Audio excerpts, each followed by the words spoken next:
வணக்கம் நண்பர்களே. ஒரு மளிகை கடைக்காரரு, அவருக்கு 3 பசங்க. அவர் பேர் மணி, அவர் பொண்டாட்டி பேர் பார்வதி. அவங்களுக்கு 3 பசங்க இருக்காங்க. இந்த 3 பசங்களையும் வச்சுக்கிட்டு அவரோட பொண்டாட்டியோட ஒரு மளிகை கடையை வச்சுட்டு ரொம்ப சந்தோஷமாக தான் வாழ்ந்து வந்துகிட்டு இருக்காரு. அப்படி இருக்கிற சமயத்தில் திடீர்னு ஒரு பையன் பிச்சைக்காரத்தனமாக கடைக்கு முன்னாடி நிற்கிறான். கடையை ஏற்று பார்த்துக்கிட்டு இருக்கான். என்னடா அது திடீர்னு கடைக்கு முன்னாடி பார்த்துக்கிட்டு இருக்கானே, பார்க்கறதுக்கு ரொம்ப பாவமாக இருக்கானே, என்னன்னு சொல்லிட்டு விசாரிக்கலாம் அப்படின்ட்டு, இந்தாப்பா காசு அப்படின்னு சொல்லிட்டு காசை கொடுக்குறாரு. ஒரு 10 ரூபாய் கொடுத்ததுக்கப்புறம் அந்த பையன் என்ன பண்ணுறான்னா, எனக்கு பைசெல்லாம் வேணாம், எனக்கு பசிக்குது, ஏதாவது கொடுங்க அப்படின்றான். இவர் கண்ணில் கண்ணீர் வந்துருச்சு. சரி அப்படின்னு சொல்லிட்டு ரவுண்டாக ஒரு பன்னு ஒன்று இருக்குது, அதை எடுத்து கொடுத்துட்டு, இந்தாப்பா இங்கே உட்காந்து சாப்பிடு அப்படின்னு சொல்லிட்டு சாப்பிட்றான். அந்த பண்ணை டக்குன்னு உடனே சாப்பிட்றான். மறுபடியும் இன்னொரு பண்ணை எடுத்து கொடுத்துட்டு தண்ணி கொடுத்துட்டு, இந்தப்பா இதை தண்ணி குடி அப்படின்னு சொல்லிட்டு ஒரு கிளாஸில் தண்ணி குடிக்கும்போது அதை வாங்கி குடிச்சிட்டு, அதுக்கப்புறமா சரிங்கய்யா நான் போகிறேன், ரொம்ப நன்றி அப்படின்னு சொல்லிட்டு அந்த சின்ன பையன் சொல்கிறான். ஒரு 7 வயசு 8 வயசு இருக்கும் அந்த பையனுக்கு. அந்த பையன் பேர் பாபு. தம்பி உன் பேர் என்னன்னு சொல்லிட்டு கேட்குறாப்புல. என் பேர் பாபுங்கய்யான்றாப்புல. ஏன்பா உனக்கு அப்பா அம்மா யாரும் இல்லையா, ஏன் இப்படி இந்த நிலைமையில் இருக்கிற அப்படின்னு சொல்லி கேட்கும்போது, நான் பிறக்கும்போதே நான் எங்கள் அம்மாவை பார்த்ததில்ல, அப்பா இறந்து 7 நாள் தான் ஆச்சு. அப்புறம் இப்போ எங்கப்பா போகிற, ஏதாவது சொந்தக்காரங்க வீட்டுக்கு போறியா? இல்லைங்கய்யா, நான் ஏதாவது ஒரு இடத்துக்கு போய் எங்கேயாவது ஒரு வேலையை தேடிட்டு என்னோட வாழ்க்கையை நான் அங்கேயே கழுவிக்கிறேன், வயத்தை கழுவிக்கிறேன் அப்படின்னு சொல்லி சொல்கிறான். பார்க்கறதுக்கு ரொம்ப பாவமாக இருக்குது. அப்பா இறந்து 7 நாள் தான் ஆச்சு. அப்படிங்கும்போது அந்த மணிக்கு கண்ணே கலங்கிடுது. பாபு நான் உன்னை என் கடையில் வச்சுக்கிறேன், நீ என் கூடயே வேலை செய்கிறியா அப்படின்னு சொல்லிட்டு கேட்குறாரு. எனக்கு 3 பசங்க, ஆனால் அவங்கெல்லாம் படிக்கிறாங்க, நீ என் கடையில் கூட ஹெல்ப் பண்ணு அப்படின்னு சொல்லிட்டு சொல்கிறாப்புல. உடனே அந்த பாபுவும் ஒத்துக்கிறாப்புல. சரி நான் அப்பப்போ வெளியில் போவேன், அப்போ நீ தான் கடையெல்லாம் பார்த்துக்கிற மாதிரி இருக்கும். இப்போ நீ சின்ன பையங்கிறதால சமயத்துக்கு நான் உன் கூடவே இருக்கேன், கொஞ்சம் பெரிய நான் உடனே நீ நான் வெளில போகிறத அட்ஜஸ்ட் பண்ணிக்கணும் அப்படின்றாங்க. சரிங்கய்யா நீங்கள் என்ன வேலை கொடுத்தாலும் நான் செய்கிறேன் அப்படின்றாங்க. நேராக அந்த பையனை கூட்டிகிட்டு போயிட்டு பொன்னாடி பார்வதி கிட்ட இன்ட்ரடியூஸ் பண்ணி வைக்கிறாப்புல. இவன் பேர் பாபு, சின்ன பையன், இவங்க அப்பா அம்மா யாருமே இல்லை, இறந்து போயிட்டாங்க. இனிமேட்டு நம்ம வீட்டில் தான் இருப்பான், நம்ம கூட தான் சாப்பாடு, நாளைக்கு காலைல இவங்களுக்கு சாப்பாடு ரெடி பண்ணி நம்ம மளிகை கடையில் தான் வேலை செய்வான் அப்படின்னு சொல்லிட்டு சொல்கிறாரு. சரிங்க அப்படின்னு சொல்லிட்டு, அதோட கூட இவனுக்கு சட்டை கிட்ட எதுவும் இல்லை, நம்ம 3வது பையனோட சட்டை இவனுக்கு செட் ஆகும், அவனோட சட்டை எடுத்து கொடுத்துரு அப்படின்றாங்க. சரின்னு சொல்லிட்டு சட்டையும் எடுத்து கொடுக்குறாங்க. இவனும் அதை வாங்கி போட்டுக்கிட்டு, நமக்கு தெய்வம் முதலாளி தான் அப்படின்னு சொல்லிட்டு கூர்மையாக வேலையை செய்ய ஆரம்பிக்கிறான். பயங்கரமாக அவன் பாட்டுக்கும் கூப்பிட்ட குரலுக்கு ஓடி வருவான். எந்த சொல் பேச்சும் கேட்காம அவன் பாட்டுக்கு ஊதாரித்தனமாக சுத்த மாட்டான். முதலாளி என்ன சொல்கிறாரோ அதை செஞ்சுக்கிட்டே இருப்பான். இப்படி செஞ்சுக்கிட்டே இருக்கும்போது பார்த்தீங்கன்னா அவனுக்கு திடீர்னு இந்த 1 மாதம் சம்பளம் முடிஞ்சிருது. 1 மாதம் முடிஞ்ச உடனே சம்பளம் முதலாளி, டேங்க வாடா, உனக்கு என்னிலிருந்து மாத சம்பளம் 300 ரூபா இந்த வாங்கிக்க அப்படின்னு சொல்லிட்டு கொடுக்குறாரு. எனக்கு அந்த சம்பளம் வேணையா, எனக்கு வாழ்க்கையை நீங்கள் தான் கொடுத்துருக்கீங்க, நான் எனக்கு தேவைப்படுறப்போ எனக்கு பைசான்னு எப்போ கேட்குறனோ அப்போ மட்டும் கொடுங்க போதும் அப்படின்னு சொல்லிட்டு சொல்கிறான். அப்படியே ஒரு நாள் கடந்துருச்சு. கடந்து ஒரு 24 25 வயசில் அவன் இளைஞனாக வந்துடுறான். ஸோ அப்போ பார்த்தீங்கன்னா இத்தனை வருஷம் வரைக்கும் அவன் அந்த சம்பளத்தை வாங்கவே இல்லை. முதலாளி என்ன பண்ணுறாரு, அவனோட சம்பள காசை அப்படியே மாதம் மாதம் எடுத்து ஒதுக்கி வைக்கிறாரு, இவனுக்கு எப்போ தான் கொடுக்கணும் அப்படின்னு சொல்லிட்டு. இவனும் என்ன பண்ணுறான், திடீர்னு ஒரு நாள் முதலாளிக்கிட்ட போயிட்டு, ஐயா எனக்கு ஒரு ஆசை, நான் போயிட்டு சென்னைக்கு போயிட்டு வரேன் அப்படின்றாங்க. உடனே ஏன்டா இங்கே இருக்க வேண்டியதானடா, எதுக்கடா சென்னையெல்லாம் போகிறேன் அப்படிங்கும்போது, இல்லையா நான் இந்த விஜிபி கோல்டன் பீச்னு ஏதோ ஒன்று இருக்குதான், அதை போயிட்டு பார்த்து சுற்றிட்டு வரேன், எனக்கு பார்க்கணுன்னு ரொம்ப ஆசையாக இருக்குது அப்படின்னு ஒன்று.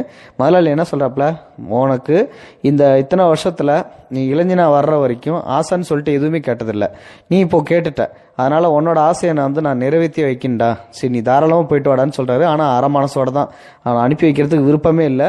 இருந்தாலும் உனக்கு எவ்வளோ பணம் வேணுமோ அதை கேளுப்பா நான் தரேன் அப்படின்றப்பல அவன் குறைஞ்ச அளவு போதுமான பணமாக வாங்கிட்டு நேராக மெட்ராஸ் போகிறான். ஸோ மெட்ராஸ் போனவர் பார்த்தீங்கன்னா ஒரு 3 நாள் ஆச்சு, 4 நாள் ஆச்சு, கிட்டத்தட்ட 1 வாரம் ஆச்சு. எந்த ஒரு மெசேஜும் இல்லை, திருப்பி அவன் ஃபோனுக்குன்னு எதுவும் பண்ணல, வீட்டுக்கும் வரவே இல்லை. ஸோ வராததால் இவருக்கு கடுப்பாகுது. என்னடா அது கூப்பிட்ட குரலுக்கெல்லாம் பாபு பாபுன்னு சொல்லி கூப்பிட்டுக்கிட்டே இருந்தோமே, கடையில் ரொம்ப தங்கமாக வேலை பார்த்துட்டு இருந்தானே, இத்தனை வருஷமாக புள்ள மாதிரி வளர்த்துட்டு இருந்தோமே, போனவன் திருப்பி வந்துடுவான்னு சொல்லிட்டு நினச்சா இன்னி வரைக்குமே ஆளக்காணுமே அப்படின்னு சொல்லிட்டு என்ன பண்ணுறாரு, கடையை சாத்திட்டு இவர் நேராக மெட்ராஸுக்கு போயிட்டு ஒரு வாரம் இவர் தேடி பார்க்குறாரு. ஆனால் அவன் கிடைக்கவே இல்லை. அதுக்கப்புறம் தெரிஞ்ச இடத்துல எல்லாத்திட்டையும் கேட்டு விசாரிக்க சொல்கிறாப்புல. அவங்களும் எல்லாரும் கையை விரிச்சிடுறாங்க. என்னடா பண்ணுறது அப்படின்னு சொல்லிட்டு முதலாளி திருப்பி சோர்ந்து போய் இங்கிட்ட வராரு. வந்ததுக்கப்புறம் பார்த்தீங்கன்னா அப்படியே சோர்ந்து வேலை பார்த்துட்டு இருக்காரு. இந்த மாதிரி ஒரு சுச்சுவேஷனில் ஏற்ற கடைக்காரன் வந்து என்ன பண்ணுறான் அப்படின்னா, எனக்கு வந்து இந்த கடையில் வந்து வியாபாரம் இல்லை, நான் இந்த கடையை ஊற்றி மூடிட்டு வேறு பிஸ்னஸ் பார்க்க போகிறேன், நீ வந்து எடுத்துக்கிறியா மணி அப்படின்னு சொல்லிட்டு வந்து அந்த கடையை அவர்கிட்ட கேட்கும்போது, நானே ஏற்கனவே சோகத்தில் இருக்கேன், என் புள்ள மாதிரி வளர்த்துட்டு இருந்த பாபுவை அவனே காணும்னு சொல்லிட்டு செம்ம கடுப்பில் இருக்கேன், என்னையா நீ இது வேறு எதுவும் சொல்லிட்டு போது, பரவாயில்ல யோசிச்சு சொல்லு, எதுவாக இருந்தாலும் உன்னோட நல்லதுக்கு தான் அப்படின்றாங்க. அதே சமயம் வெளியூர்லேருந்து ஒரு ஃப்ரெண்டு, அதாவது வியாபார ரீதியாக அவனுக்கு ஒரு ஃப்ரெண்டு இருக்காப்புல, அவர் பேர் வந்து நாராயணன். உள்ள அவரும் கடைக்கு திடீர்னு வந்துட்டு, நாராயணா நான் இந்த மாதிரி வந்து என் மச்சனை ஒரு பிஸ்னஸ் ஒன்று ஆரம்பிக்க போகிறான், அவனுக்கிட்ட வந்து இந்த மாதிரி ஃபர்னிச்சர் ஐட்டம்லாம் புது புது பாத்திரம் எல்லாம் ரெடி பண்ணுறான், அதனால் நீ என்ன பண்ணுற, ஒரு பாத்திர கடை ஒன்று போட்டு ஆரம்பிச்சிரு அப்படின்னு சொல்லிட்டு வந்து சொல்கிறாப்புல. ஸோ இது வந்து மேட்ச் ஆகிற மாதிரி இருக்குது இவருக்கு. ஏற்ற கடை ஃப்ரீயாக ஆக போகுது, அதே மாதிரி பாத்திர வியாபாரமும் வரப்போதாச்சு, நம்ம ஏன் மளிகை கடையிலே இருக்கணும், பாத்திர வியாபாரம் ஆரம்பிக்கலாம். ஆனால் நம்மக்கிட்ட கை காசுன்னு சொல்லி பெருசாக ஒன்றும் இல்லை, இந்த மளிகை கடை தான் இருக்குது. ஆனால் காசுன்னு சொல்லி பார்த்தா பாபுவோட காசு தான் இத்தனை வருஷத்தில் சேர்த்து வச்சது இருக்குது அப்படின்னு சொல்லிட்டு வந்து யோசிச்சுட்டு இருக்கான். சரி என்னதான் ஆனாலும் ஆகட்டும், பாபு தான் இவ்வளோ நாள் ஆச்சு அப்படின்னு சொல்லிட்டு வந்து வரவே இல்லையன்ட்டு என்ன பண்ணுறாப்புல, பொண்டாட்டிகிட்ட போயிட்டு கேட்குறாப்புல ஒரு ஐடியா, இந்த மாதிரி பாபுவோட காசு இருக்குது, அதை வச்சு ஏற்ற கடைக்காரன் வந்து காலி பண்ண போகிறான்றான், எனக்கு தெரிஞ்சவன் ஒருத்தனோட மச்சனை வந்து பாத்திரம் வந்து புதுசாக தயாரிக்க போகிறானா, அதை வாங்கி கொண்டாந்து ஏற்ற கடையில் வச்சு விற்க போகிறேன், என்ன சொல்கிறேன் அப்படிங்கும்போது, எதுவாக இருந்தாலும் உங்களோட விருப்பம் தான், நீங்கள் செய்கிறதா இருந்தால் செய்யுங்க அப்படின்னு சொல்லிட்டு பொண்டாட்டியும் உத்தரவு கொடுத்துட்றாங்க. அதே போல் என்ன பண்ணுறான் அப்படின்னா, அவன் அந்த பாத்திர கடையை வந்து ஆரம்பிக்கிறான். ஸோ பாத்திர கடையை வந்து இந்த பாபுவோட காசுலேயே போட்டு ஆரம்பித்ததுக்கு அப்புறம் வந்து பார்த்தீங்கன்னா வியாபாரம் நல்லா பயங்கரமாக பிச்சுக்கிட்டு பறக்க ஆரம்பிக்குது.